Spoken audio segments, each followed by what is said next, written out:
you sleepyheads, get up, get out of bed. Cheer up, the sun is red. Live, love, laugh and be happy. What if Hello and welcome to the Robin Pod Weekly, which is of course powered by Budget Size Auto Centre, the only car specialist trusted by the players, club officials and supporters of Hull Kingston Rovers. And it's a little bit of a different Robin Pod Weekly this time because it's a grand final debrief, the first time we've ever had the opportunity to do one. Unfortunately, we're talking about a defeat. But this is a totally unscripted episode, so there's no Robins Remembered. There's no Keith's Corner, which I'm sure you'll be so disappointed about. But we do have question time at the end. So if you do have any questions, make sure you put them in the comments section if you're watching live on YouTube right now. It is just total raw reaction to the Robins' defeat to the Wigan Warriors in the Super League Grand Final. I've got Karl and Graham joining me for this week's episode. Graham, did the match live up to what you expected?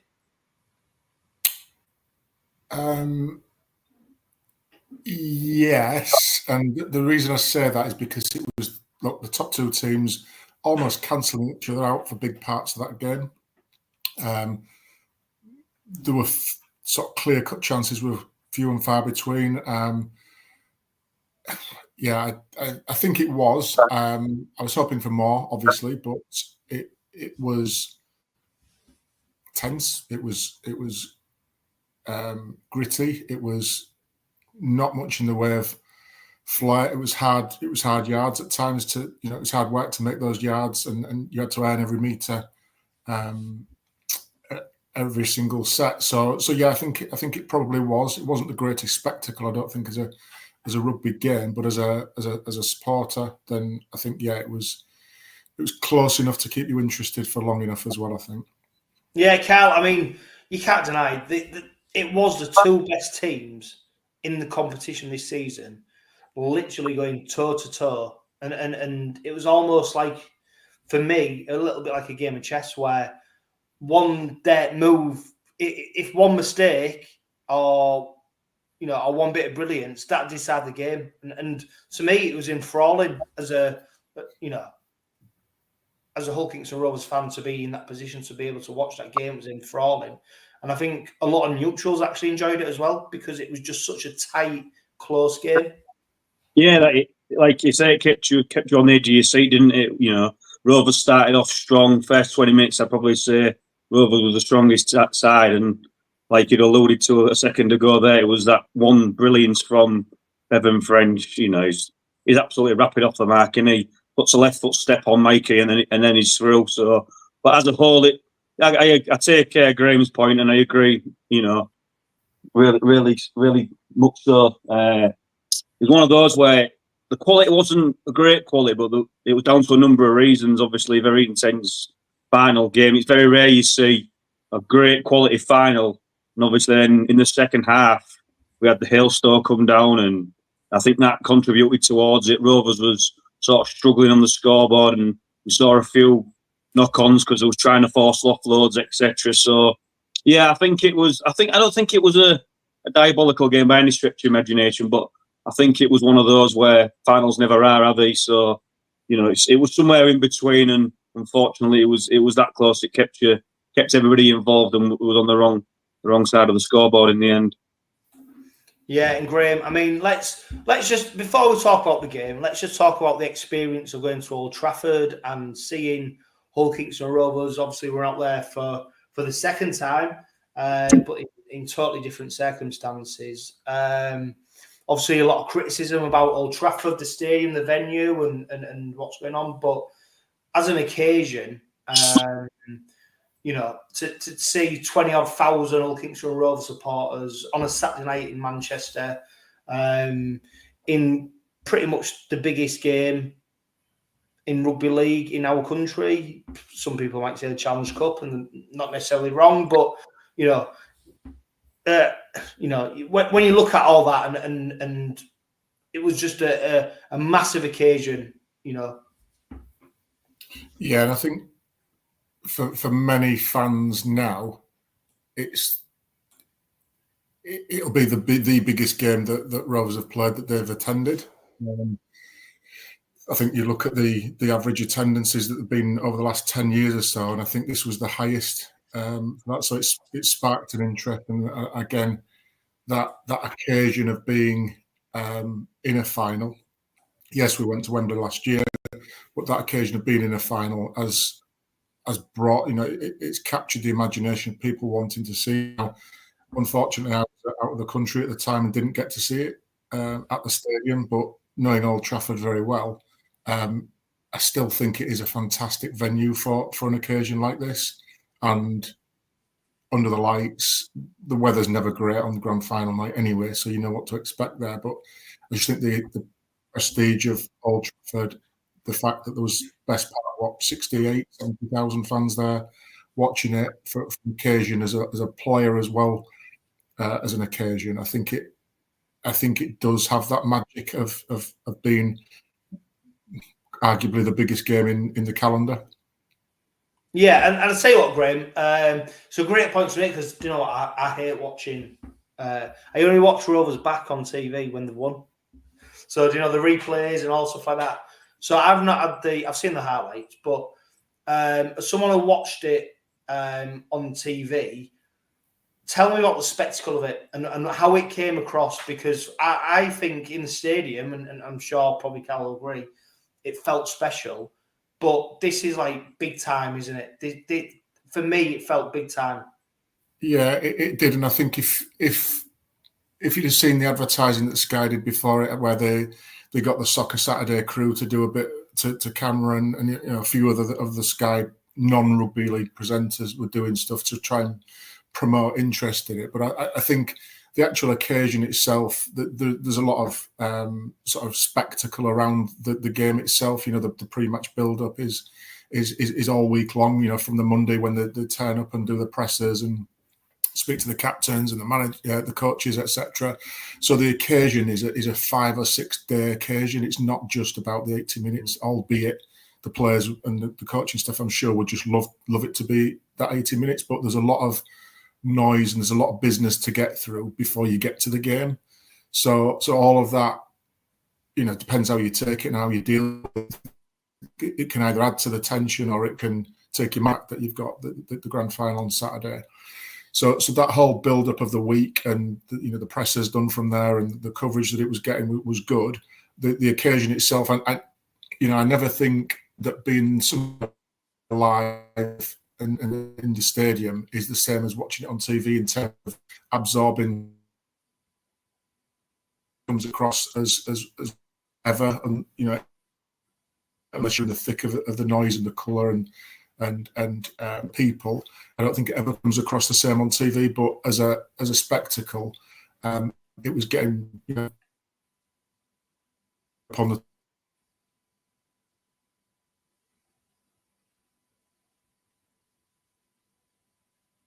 right. We're just quite a lot. Just losing you slightly there, Graham. So I'll just cut across to Karl, because your signal's dipping in and dipping out. What you would say is, Karl, though, huge occasion, and I think you can see also why, unfortunately, why Sky don't make such a big deal out of the league leaders, because it is all about the grand final, and you can see where they put the investment, you can see where they put the time.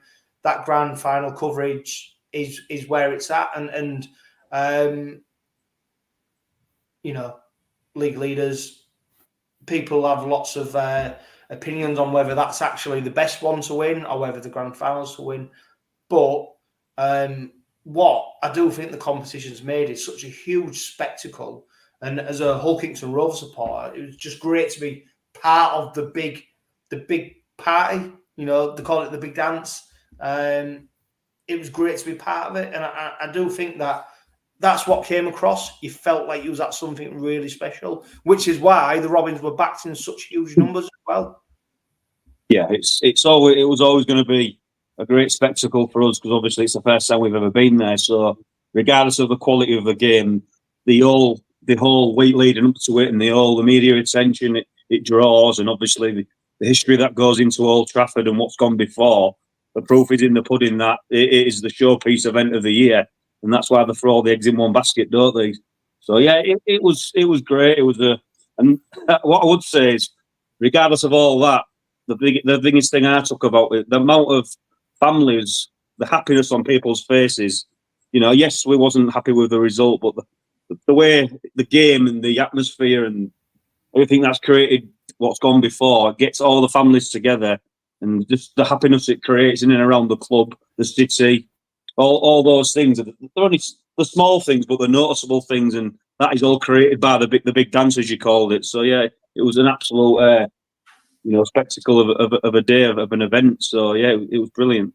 Yeah, and Karl, of course, we go to Rovers together, and our families are going now, and I think the scoreline helped definitely because it was such an arm wrestle of a game. But my lad Finley, he just after he eventually got home, and the next morning we woke up, he went, "Well, we'll just do it next year," and that's what his attitude was. And do you know when it just lifts the mood, because as adults we sort of get, I don't know, bogged down in it all, don't we? And we get disappointed. And then he said, "No, we'll just do it next year," because we were so close to doing it. So I think there's lots to be taken. Like you said about families being there, it's such an occasion, isn't it? And I suppose the only problem is, Karl, is that we get romanticised in it being maybe a one-off, or we get so emotionally involved. Whereas for Wigan, this is normal. This is just what they do. Yeah, and I think that's where we need to get to. Yeah, and I was listening to an interview yesterday on the radio. Rob Chadwick was on Humberside, and he said, and he hit the nail on the head. And for Rovers moving forward, it can't just be like Castleford was in whenever it was 2018 or whenever there was there. There was there once, then all I've done is landslides since. So it has to be sustainable for Rovers in the next 3 or 4 years. So yes, it was great to get there this year, but can we keep going back there? And hopefully, I believe if we keep going on that trajectory that we are as a club, I believe we'll keep going there. And it's only a matter of time before we bring a piece of silverware back home with us. Yeah, there's going to be another Robin Pod Weekly next week. We'll do a season review, wrap it all up, and we'll talk more about what the future holds for the Robins in 2025. Of course, lots of players leaving, new players coming in. Graham, if we go back to the game, that 20-minute spell at the start of the game where Robins, I do think we're on top. If that Mikey Lewis try is given, I'm not saying the result might have been different, but I think the game would have gone a different way, isn't it? And that it's such fine margins, isn't it? Yeah, I think so, John. And that 20 minutes, I agree, we were on top, and you could sort of see and hear in commentary where the starting position was gradually getting further up the field each time because our defence was good, and it was penning Wigan back, and they were resorting to that kick, and we were starting 30 metres out, 40 metres out. And yeah, I think the opportunity missed there is not taking any points out of that first 20 minutes. Now, the chances were few and far between, I do admit that. But yeah, if we've seen Tyrone do that a couple of times already this season, where he's been able to bat it back, and if that one had gone over and we had been on that front foot, then yeah, I'm not saying like you did there, it's not a different game, but it paints a different complexion on how you approach the next block of 20 minutes. And not too long after that, we then go 6 points behind. So it's fine margins is exactly what people have been saying all week. Last couple of days in the interviews and the pressers, and it is those fine margins. And you look at the chunks of time in the game where we were on top, the chances we created, they were on top, the chances they created. It just comes down to those literal one decision going either way, whether it's a player decision to do something or not do something, and that's the difference between scoring points, not scoring points, and ultimately winning and losing. Yeah, I mean, Karl, that try from Bevan French, obviously, he's produced magic against Robins already this season, hasn't he?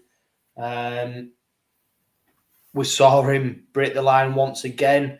A lot of people pointing the finger at Mikey Lewis for missing the tackle, although I think he was. I don't think he was helped by the fact that it was a one-on-one where Matty Parcells seemed to not help him out necessarily in terms of being able to get across as quickly as he could have done. Obviously, it's a big moment of the game. Bevan French, though, he's absolutely proved himself to be absolutely mustard at the right time of the season. But it was a killer, wasn't it? That try. Yeah. As soon as he breaks the line, you know what's happening. You know, we're the best one in the world. You know what's happening as soon as he gets past whoever he's facing. Once he breaks that line, it's pretty much a try. Yeah, it's one of those where there's probably only Bevan French and Mikey Lewis who are capable of producing that magic.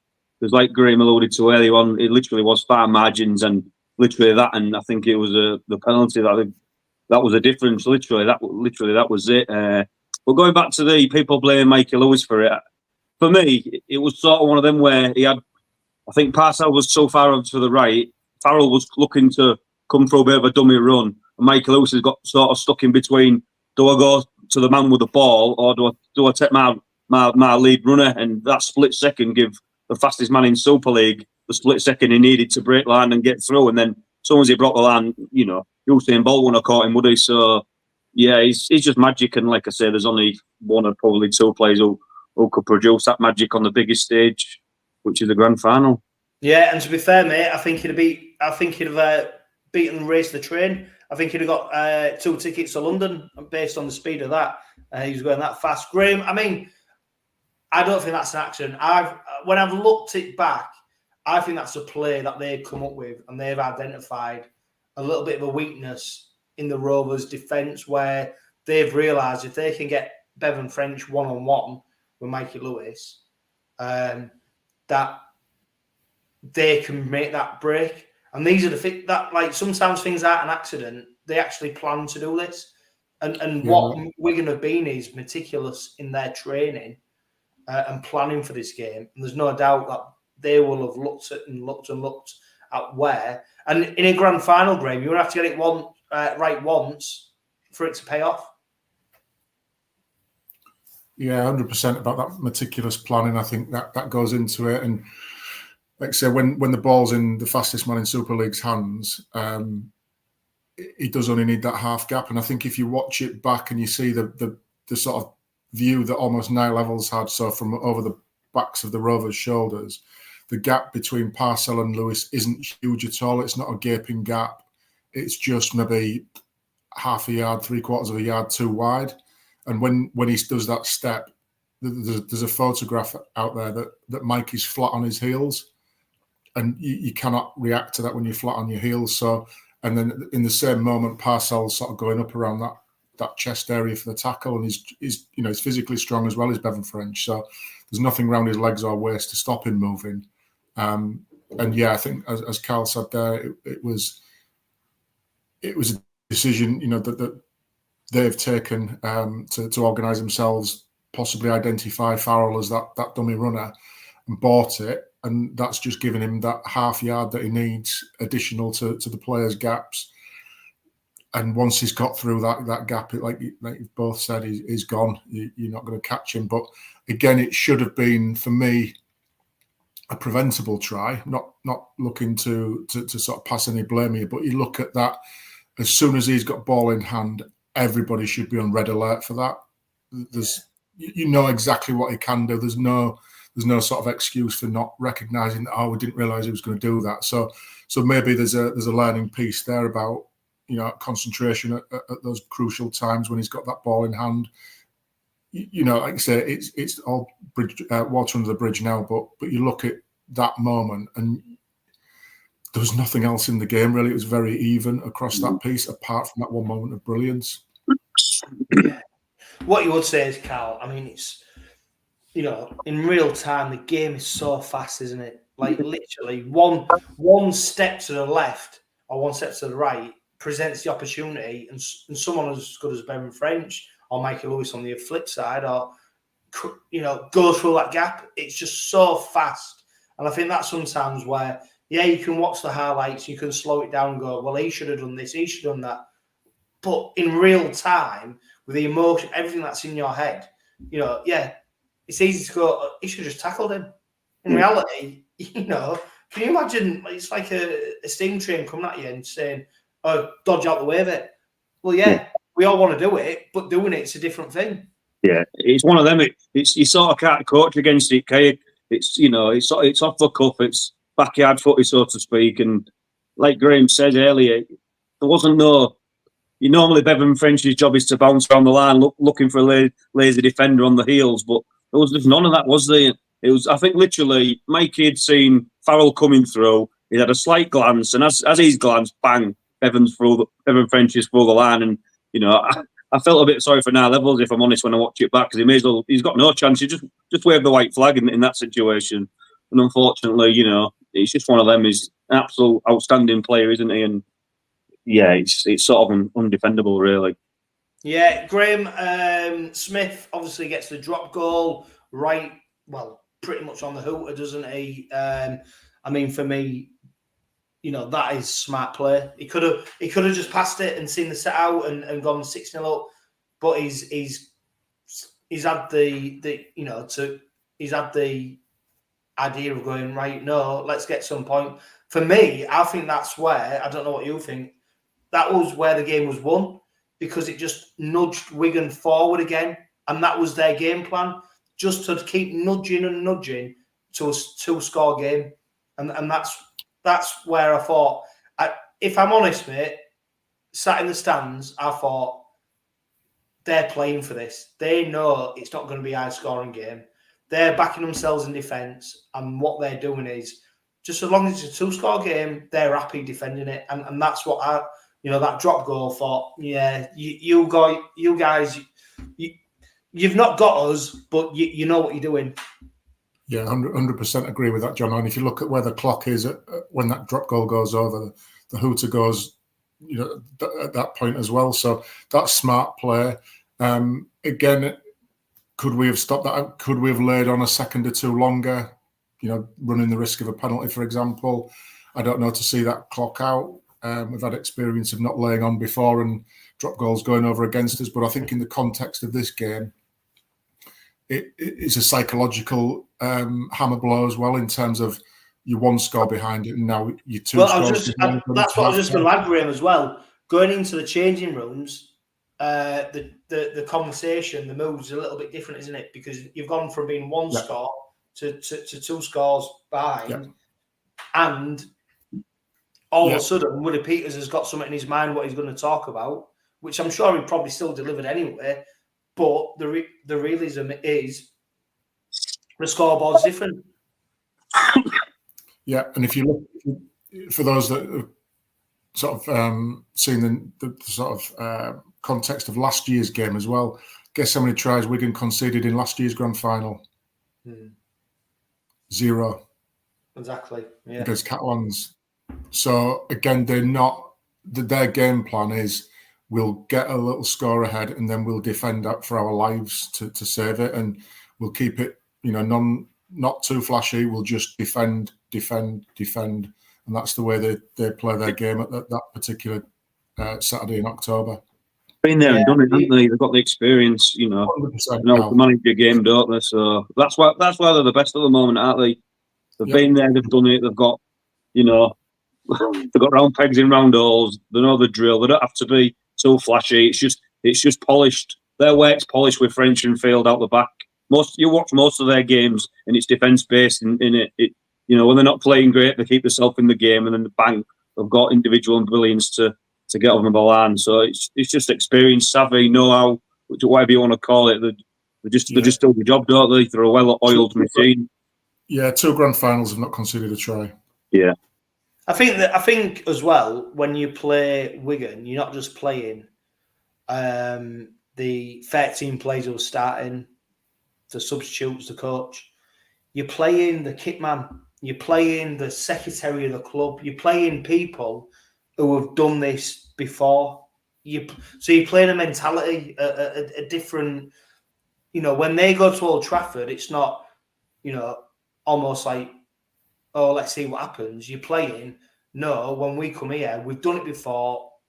we are fully concentrated. We know where the changing rooms are. We know where the, daft things like for the players. We know where the toilets are. We know where to do this. We know when you do this, you go there. This is it. It's not the first time they've done it. And I think, look, it sounds crazy, but I don't know, Graham. It's like that mentality of familiarity. Becomes a norm, doesn't it? What we like, innit? We like our home comforts. So the more that you're familiar with a surrounding, sometimes it breeds contempt in terms of you get too familiar. But actually, in this scenario, and I do think, we will be standing good stead because of it, because hopefully next year when we reach the grand final again, we've done it. We know the surrounding, we know the process, we know at what time you've got to run out, at what time you do this, at what time you do that, where your changing room is. This is the, but we're going to have done this year in, year out. Yeah, they have, and I guess that they had extra motivation this time around to do that quadruple, that unprecedented quadruple as well. So they didn't, not as if they needed any motivation anyway, but they had that at the back of their mind as a bit of an extra bit of history to create. So yeah, all of what you said there, Johno, I think is right, and you've got to be able to sort of deal with that, and it's part of the game, it's part of that experience, and how you deal with it, and then how you go out and perform on the back of all of that ultimately decides. And if you're, business as usual and able to turn it up a notch on that particular Saturday in October, that's a special skill to have. And like Karl said there, they've been there, done it umpteen times. It's in their DNA. They know exactly what to expect. So that nothing surprises them about the occasion anymore. They're just there to do their job. Yeah. On the flip side, though, Karl, it's not as if Rovers went as tourists, is it?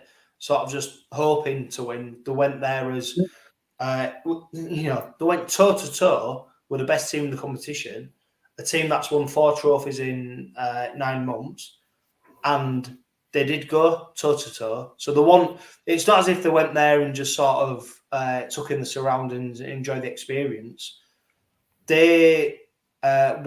It was one of the closest Super League grand finals that's ever been played in terms of scoreline. So as good as Wigan has been and getting the victory, Rovers contributed massively to that and made it as hard as possible for Wigan to get that victory.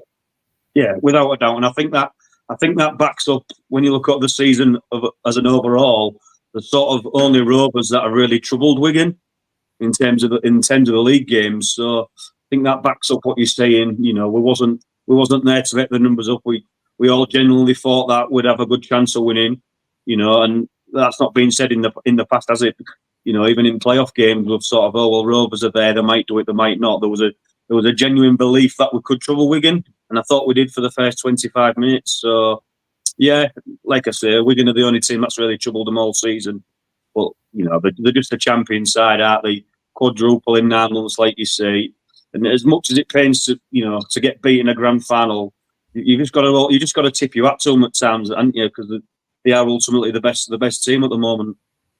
Yeah, Graham. I mean, after half time, it was sort of a bit teary, wasn't it? It was sort of just two teams just battering into each other, trying to get field position, etc. And obviously, then we got the opportunity for Mikey Lewis to set 2 points from a penalty. In your opinion, was that the right thing to do, or do you think Rovers should have kept going at the line?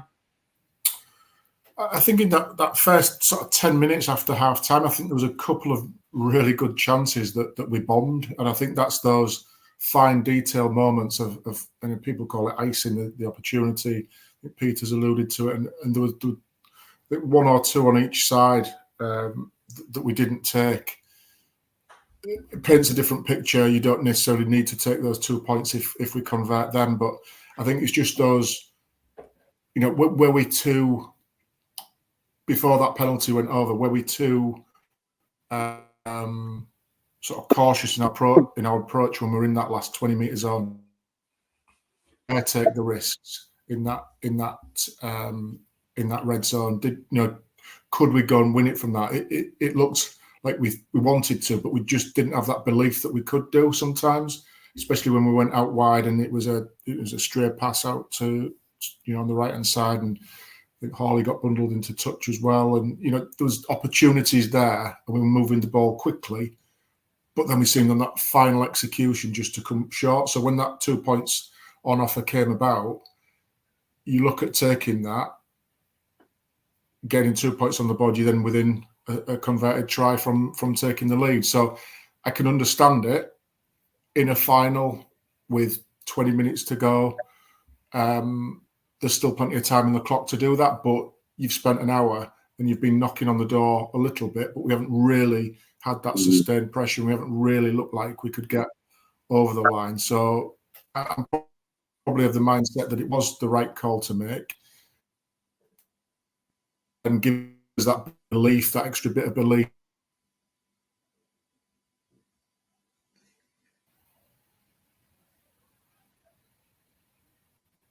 Graham's cutting out again a little bit, Karl. What do you reckon? Would you have gone for 2 points? It's I suppose it's double-edged sword, isn't it? It's like, for me, it's probably more of a win for Wigan because we was banging on the door a little bit, but couldn't actually get through. So if you're in that Wigan defensive line and Rovers offers to take the 2, you've sort of done a job, haven't you? Because you're turning them away with 2 points only. So, but I can also see on the flip side of that where Rovers are thinking, right, let's get some points on the board, get the ball back and go again. So it's one of them, you know, if it works out and we score a try after that, you're a genius, aren't you?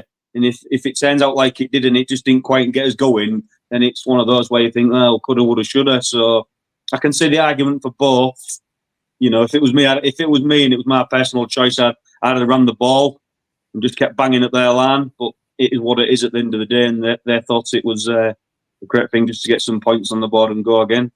Yeah, I do think, and I don't even think it was Michael Lewis's decision. I'm sure this would have been. Yeah, he's had that call down on it from the stands. Yeah, he's had that call to say, you'll take that 2 points. Because ultimately, you know, and this is what kills us is later, and we'll mention that. But if he gets that 2 points and the game continues as it is for the next, 20, 18 minutes, whatever, well, even into the last second of the game, you're in the game. Because if you get a try and then you get the opportunity to kick, you know, that's the game. So, you know, you've got to keep, as long as you keep within one score. But, Graham, what killed Rovers was then Michael Lewis doing, you know, again, it's one of the tackles where there's pretty much no malice in it, but the referee's right for giving the penalty. They then concede the penalty, give away 2 points, and then that nullifies what the Robins have just done. And they're the margins, aren't they, where you just go, it almost, you know, for fuck's sake, come on. We've just got ourselves back in the game in terms of a one-score game, and then Wigan have just gone, and this is the Wigan game, just nudged themselves in front just that little bit more.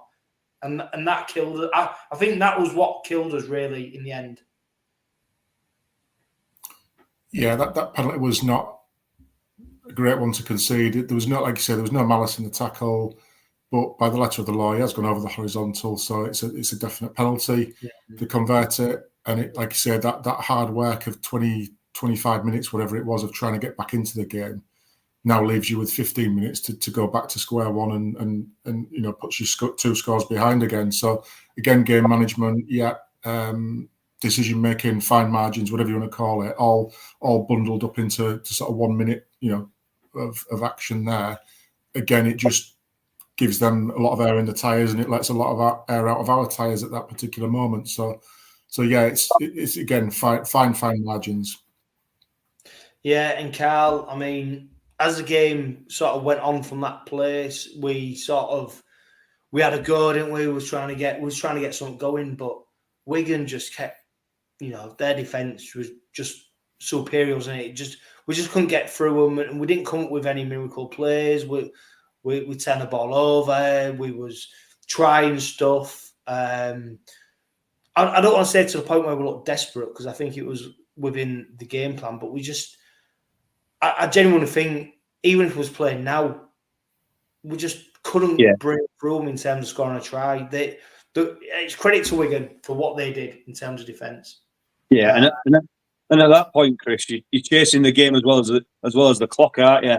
So I think you might correct me if I'm wrong, but I think Jessie too knocked on 3 times in a row trying to force an offload, and that was because of the situation they was in. Like I've just said, they're chasing the game, they're chasing the scoreboard, and fair play to them. They're trying to leave it on, leave it all on the field at that point, but it just wasn't to be. And like you say, their defensive line was just so strong, and every time we dropped the ball or we conceded 10 yards, they were just literally putting the icing on the cake for them, wasn't it? And they're the masters at managing the game, especially in the big occasions. So credit to them, but it just wasn't to be for Rovers on the night. Yeah, Graham, I mean, why do you think Wigan were able to sort of shut us out, and why weren't we able to? Because we was one of the most free-flowing attacking sides in Super League. And for me, what it looks like is we've adopted the Wigan game in terms of C sets out, put a high kick or a long kick in, defend it. Hopefully they get to halfway, they put a kick in, we then return it and we go back again. So we've adopted a Wigan style of game. But what was doing so well for the Robins, particularly early on in the season and midway through, was sort of going to the wings in terms of Evalds to Hiku, setting Burgess free. In the final, we seemed to go away from that. Like you said, we sort of huffed and puffed, but we didn't really execute any move. And the only one that we did do on the wing, we got bundled into touch, but we didn't see that free-flowing rugby league that we've become used to. Yeah, and again, I sort of go back to the Challenge Cup final as well. It was the same principle as well. We didn't see that it was very cagey, and we sort of got to 80 minutes on the last few minutes with an even score there. In the finals, it feels like we've got a bit of a shackle on us in terms of that. I guess Willie and the coaching team are much far qualified than us three sat around the table here to argue what the game plan should be, and they know far much more than we do. But again, it just felt like that the other side, there was that I think it was a pass from Evalds to that went astray, that was sort of an opportunity, half opportunity, but nonetheless a good one. Hall getting bundled into touch. But I think going back to your point around why was it so difficult was because Wigan was so strong in defence that they strangled us, and anything we did try was sort of getting, as Karl alluded to, a bit more desperate the more that the clock went against us, the drop balls, etc. That just added fuel to Wigan's determination to do that. And when you sort of kick in from 30, 40 metres out from the try line, you can't on the Old Trafford pitch, you can't really get that kick in behind and do much with it because of the short in goals, and you run the risk of the seven sets. So you're almost kicking high in the hope that Miskey, Marshall or Field drops it. And the best you can hope for is you can trap them in the 10, and that's about it. So I think some of that attacking flair that we've seen for much of this season was sort of secondary to the sort of Wigan approach, if you like, which was see the set out, turn it over in good position for us, not for them. And that was the first priority. And then I'd just love to have seen us literally try everything to do it. But I still say that, as Karl said there, the defence from Wigan stopped us doing a lot of what we wanted to do, no doubt. Yeah, I suppose, Karl, that opens up the question, doesn't it? Do we keep following sort of the Wigan way? And it's not just the Wigan way. I mean, you only have to watch the NRL to see how teams play games out. Or should Rovers be trying to make their own way of winning a final? Because we've definitely got talent in abundance in terms of attack and free-flowing rugby league. But on the flip side, we've just held one of the best teams in the competition that's probably ever played in Super League to a 9-2 scoreline, 7 points, which is not to be sniffed at.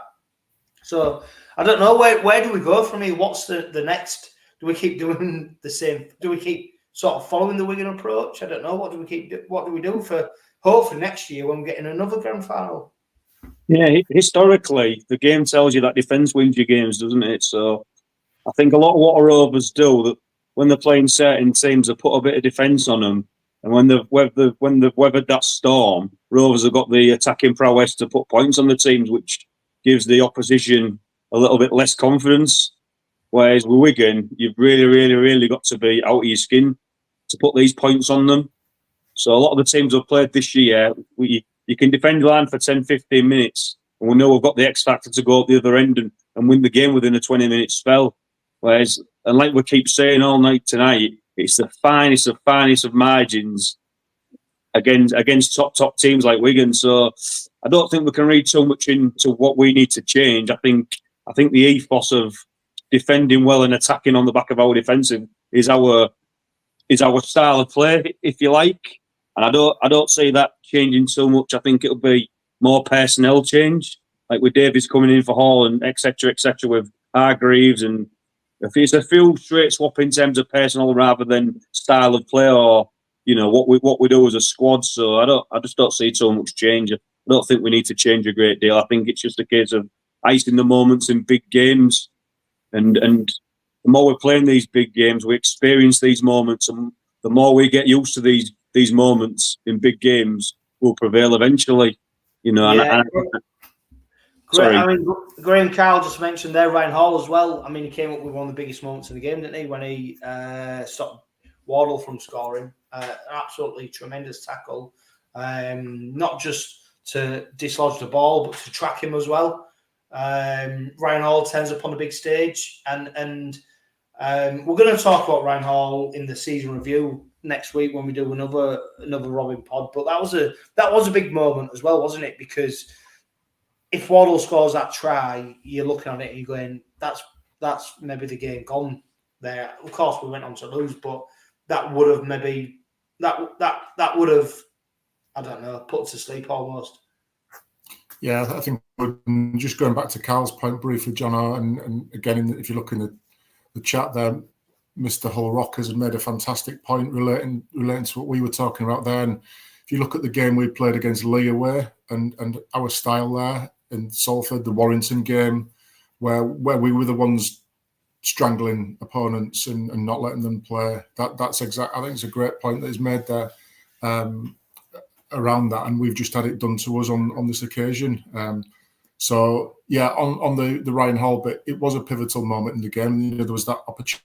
There was a sort of crazy 30 seconds in the game when the ball transferred possession 2 or 3 times and it ended up on their try line, away from their try line on our halfway line, and sort of Marshall had the opportunity to scoot away, but knocked it on there, and we picked it up and went back up the field. So there was that as an opportunity. But Ryan Hall's come across from the other side. He's tracked Wardle all the way. I don't think it was.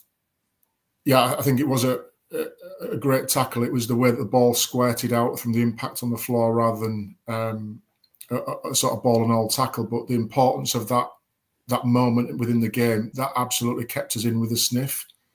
That goes over. It is game over, as I think, as you alluded to. But that effort to do that, and Ryan Hall is one of those players who, for us, has been on that stage many times before, has been there, has done it, has got the t-shirts to go with it. So that sort of type of play from him wasn't unexpected, because he understands when those big moments are, what his job needs to be at that particular point in time. And yeah, if Wardle goes in there, I agree. I think it's just game over after that, and potentially heads go down. We could concede another try or two in that last 10 minutes.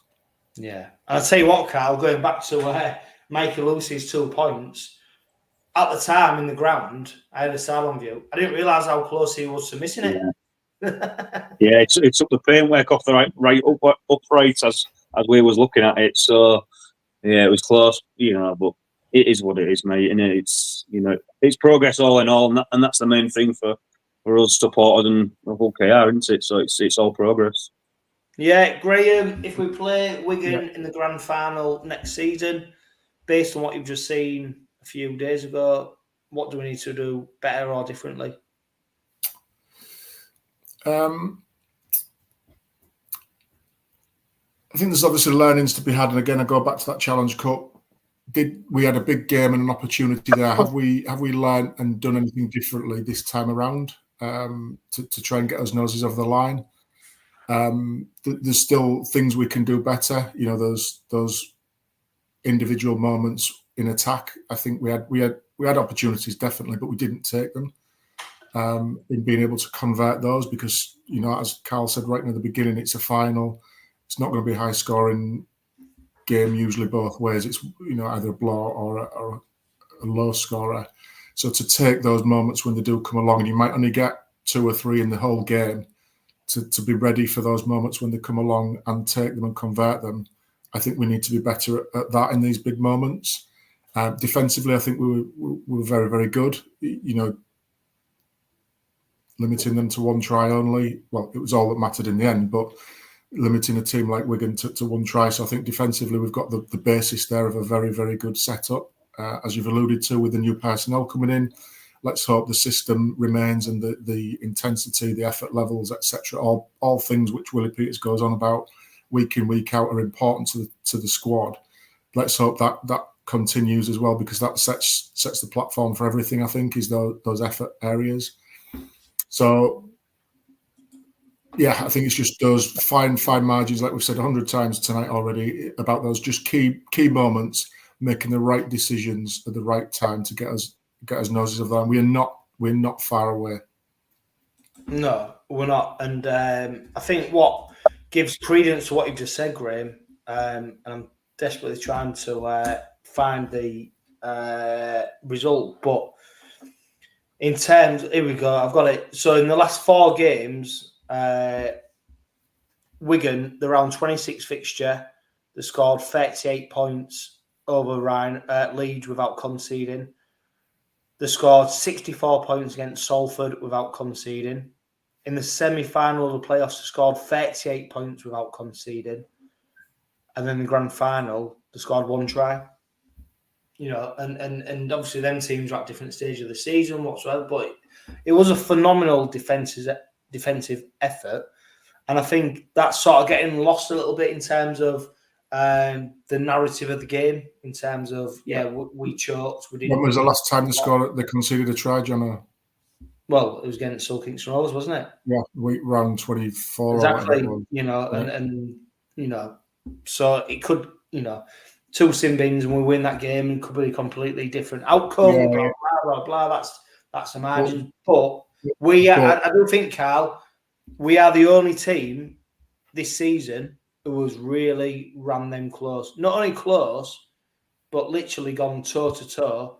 You only have to look at the league table, and you only have to look at the grand final. So when people are saying this is one of the best Wigan teams that have ever graced Super League, one of the best rugby league teams to play rugby league, they should be playing Penrith because actually this Wigan team's the best team in the world, blah, blah, blah.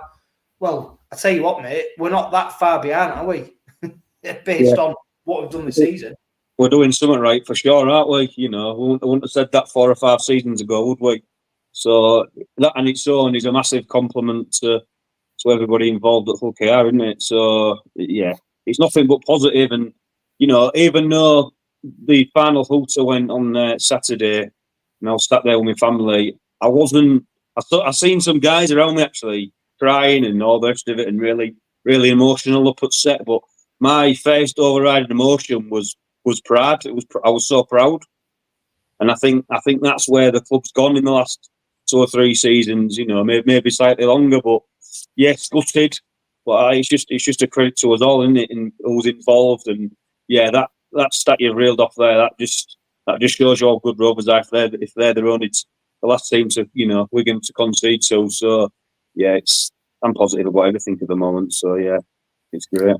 If you look at that, Johno, as well, just to add to what Karl said there, 2 converted tries, give or take, have sort of been the difference between the whole season. So we score 1 more, or they concede. Sorry, we score 1 more or concede 1 less at Wigan away, we win that game. We score 1 more and Wigan score 1 less on Saturday, we win that game. You know, that's the whole season. Yeah. Is a turnaround of 2 6-pointers. Yeah, the margins have never been so small, have they? No, in the history of Super League. As Karl said there, nothing but pride in where we've come from. 7 years ago to where we are now, and the efforts behind the scenes to all at the club is fantastic. Not just the playing staff, but everybody connected with the whole setup there. Everybody should be proud of that. And you look at where our league position has been over the last 3 seasons. I think it was 8th, 4th, and 2nd.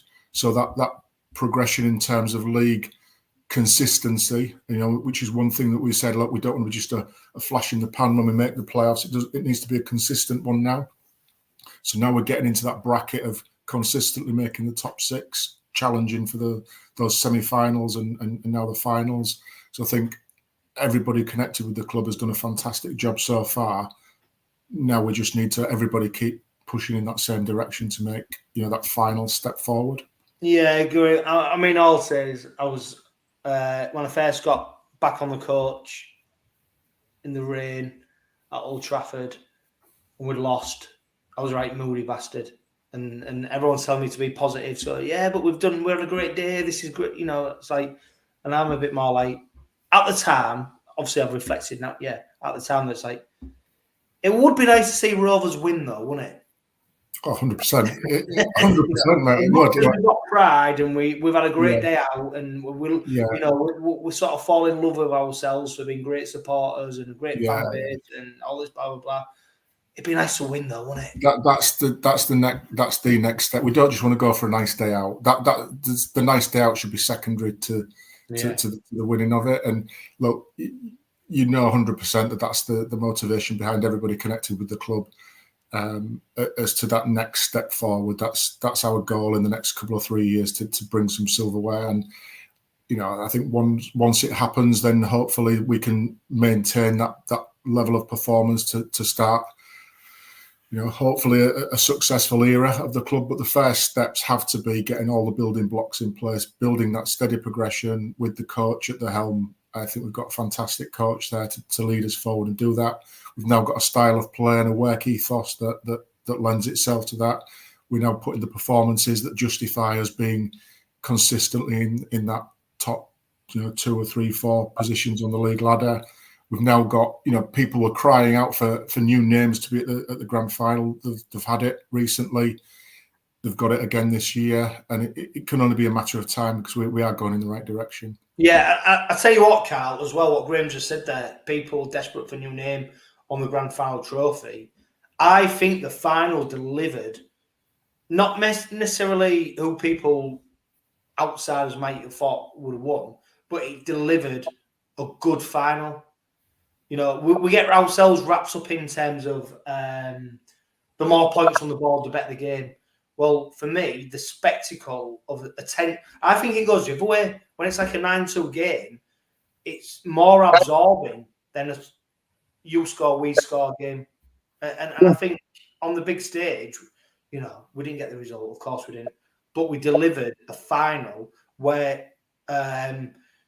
people are not interested in the game. Neutrals are interested to see next season where we go. Because I think they want to see Rovers competing again. And maybe by accident, that's how it's happened. But I do think people are genuinely interested in what the Robins do now. And I do think there'll be there's a story there now, isn't there? Can the Robins go to the Challenge Cup final again? Can we finally deliver that? But I think more people are interested in it. Yeah, and obviously I'm going to say this because I'm biased to the health of 𝗀𝗂𝗃𝗏, but 𝗀𝗂𝗃𝗏 have been absolutely outstanding the last 2 years for the game in this country. The stuff they've done off the field, the recruits they've made. I mean, Sky Sports cannot say a bad word about us at the moment, and that's all justified by what we've been doing on and off the field. So it's all warranted in what they're saying. So, And going back to the close scoreline point you just made there, we said earlier on in the piece, didn't we, that these blowout scores are no good for nobody, are they? 38-4s and your 42-0s and all. They're no good for nobody because it shows you the direction of the competition in terms of the teams are getting further away. But you've probably seen more, as a whole over the Super League this year, you've probably seen a lot more tighter games than normal. And when it is tight, it keeps everybody involved in terms of the entertainment side of it. So even your neutrals that would have been there on Saturday they're not leaving there, are they? Because they don't know who's winning. So right up to the last 5 minutes or so. So from an entertainment point of view, the close scores is what you need. It keeps everybody involved, everybody there till the end, and it's great to see, isn't it? So yeah, it's outstanding all around, really. Yeah, Graham, one of the big incidents of the game, of course, was Julian Sember knocked unconscious, allegedly, went off the field, passes HIA, came back onto the field. Subsequently, 𝗵𝗂𝗧𝗏 was then charged with a grade E offence for unnecessary contact with an injured player. As we record this, before we record, it was announced that there's no ban, there's nothing. He's been found not guilty of it. What did you make of the incident? Yeah, I think it was very clear to see, and if people watch it back, I think it's very clear to see that 𝗂𝗂𝗧's first concern is for the welfare of the player. And if the incident was more severe than it appears to have been, that split second showed concern, was able to get a message across to say, look, this guy's in trouble, then that could have been the difference between the doctors coming on and saving a life or not. We've seen sort of incidents like that before in the football, certainly. So I personally don't have a problem with people if it's a genuine checking the welfare of the player. However, that grey area of, is it that, or are they picking them up because they think they're feigning injury? So I get why that rule is in place. The policing of it, I think common sense has prevailed on this occasion. I think it's clear to see that 𝗂𝗂𝗧's first intention is not to get a potentially injured player up and playing the ball. His first thought is this player okay as a player to player? So there's a massive thing, obviously, within player welfare nowadays, and to see that play out, and thankfully common sense has prevailed on this one. Yeah, it was interesting to see that he came back on after allegedly being concussed. Yeah. I mean, Karl, the charge was grade E, unnecessary contact with a player who is or may be injured. Obviously, you have to refer it to the tribunal. When I look at that, you look at the wording, and somebody who pointed out to me on X, on social media, about actually 𝗵𝗂𝗧𝗏's contact wasn't unnecessary, in terms of his contact with a player was necessary to make sure he was okay. So he didn't pull him up, did he? He didn't slam him to the ground or anything.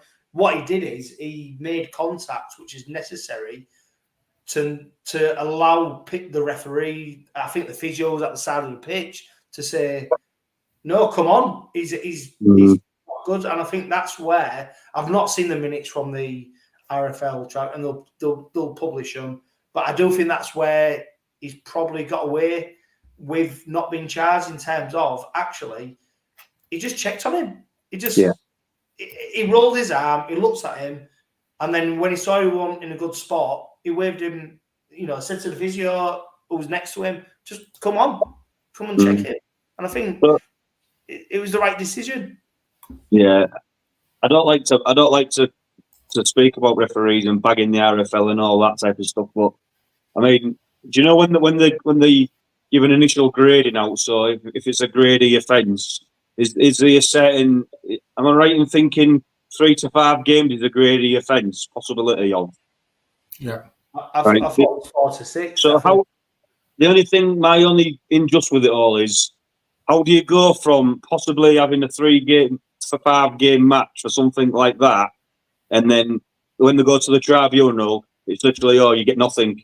So you're going from one extreme to another. How can you possibly determine it's a 3 to 5 game ban for touching, indecent contact, or what you want to call it? It's not like he's gone on top of him, smashed him with the shoulder or the fore or anything. It's just not just, is it? If it was a possibility of 1 to 2 games, then I can maybe understand it. But it's quite it's classed as a serious grading offence for 3 to 5 games. There's no logic behind any of the decisions to make. And yes, common sense has prevailed, but they've also embarrassed themselves as well, really, because they've gone, oh, actually, we're nowhere near with the grading. We're totally out of depth in terms of what we've give potential punishment. So it's absolute nonsense. Now, I'd put it across you to this way.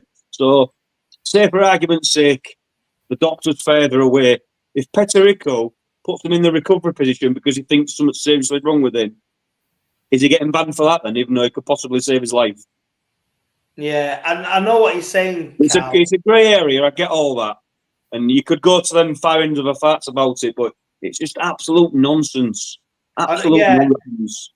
I mean, Graham, I think ultimately the match review panel has actually done what it's supposed to do. So basically, it's identified an offence.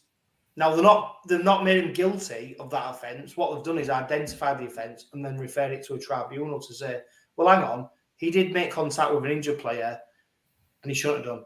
Now the grading for that is to be, you might not like it, but the grading in terms of games banned is what the potential punishment is.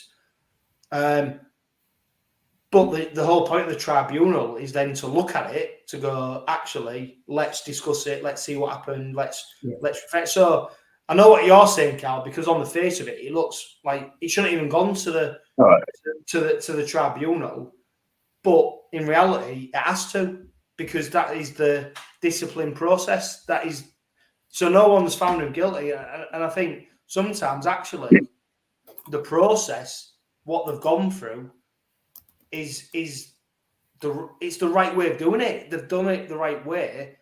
What my problem is with the charges, there's no ambiguity in terms of refer to tribunal. So there's no, at the match review panel, they can't then look at it and go, actually, no, he did do this. It's no case to answer. That's it, done. Ultimately, we've got to the right answer. That is the main thing. We've got to the right answer and conclusion. Yeah, but they've given themselves a lot more work than they needed to, and a lot more media limelight on it. Where, post game, a lot of people have sort of spoke about, in December this and December that, and why has he come back on, and why is he's taking the polish of actually talking about the product of the game and what happened on the field in terms of moving the ball around, and spent more time going about these rules that are not being sent about the right way. So it's things that they could prevent. Yes, they've probably done it in the right manner in terms of the rules, but the rules clearly need altering for certain things, and that's a prime example of one of them. Yeah, and great. I'm just glad they didn't look at Burgess anymore. Yeah, exactly. Yeah, he went in a lot. If anybody's getting banned, Budgie's getting banned. The way he goes in. I just, like you say, just common sense. So, yeah, they're just picking themselves up all the time, the RFL, with certain things. Yeah, that framework is there, isn't it, for the gradings and etc. So that's clear. Did he touch the player? And Johno read out the sort of definition of it there. Yeah, he did. So it has to go down as an incident. So that it's the same principle, I think, with the Mikey Lewis tackle for the penalty. Was there any malice in what he was doing? No.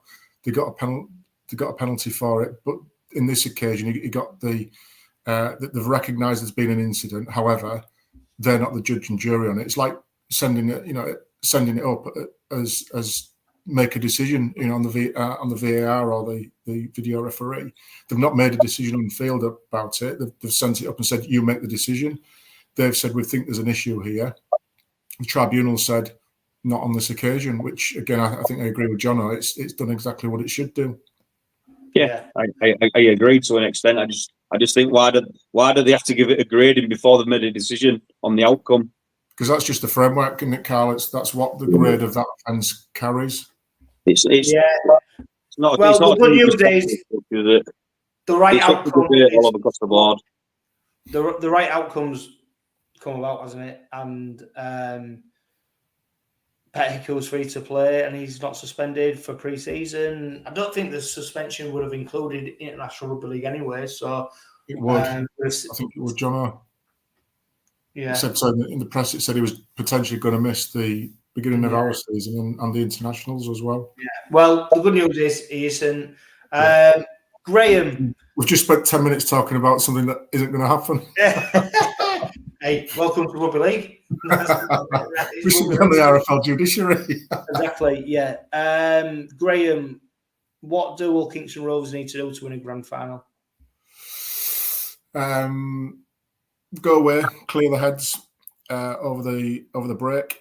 Come back with the same mentality and determination that we came to pre-season with this year, because everybody who's sort of mentioned it so far has said these seeds of success was sown on the pre-season. So all of that needs to sort of come back to fruition. I think we need to have the new players that are coming in embed in quite quickly to the whole ethos and work ethic of the club, and we just need to be a little bit smarter in a few key moments, perform like we have done all season, and be smarter at those really, really big games and get really cute at it. Again, just thinking back to the game on Saturday, all our attacking kicks practically came from Mikey Lewis, which makes you predictable. So can we have another kicking option? Cruz Lehman was just charging out to Mikey Lewis every single time, putting under pressure, forcing those high kicks. We had no other real alternative to go at. So is there another dimension we can add there, with some quality attacking kicks that can keep people guessing what we're doing? Again, fine margins. Yeah, and Karl, you've had a taste of grand final now. You're looking forward to 2025 and Rovers being in a grand final again? Yeah, I'm already booked in. I'm that confident. I think for me it's carry on doing what we're doing. You keep getting to these big games, and then big games become the norm. And with that, you get experience and how to deal with yourself in them big games. And like I said right at the beginning of the show, it's only a matter of time, in my opinion. Yeah, of course. And look, it was totally unscripted. It was literally just raw reaction to the Robins' defeat to Wigan in the Super League Grand Final on Saturday. If I've missed anything, which I'm sure I have, because I'm famous for it at the moment, apologies. But look, hey, there's going to be another Robin podcast next week where we review the whole season.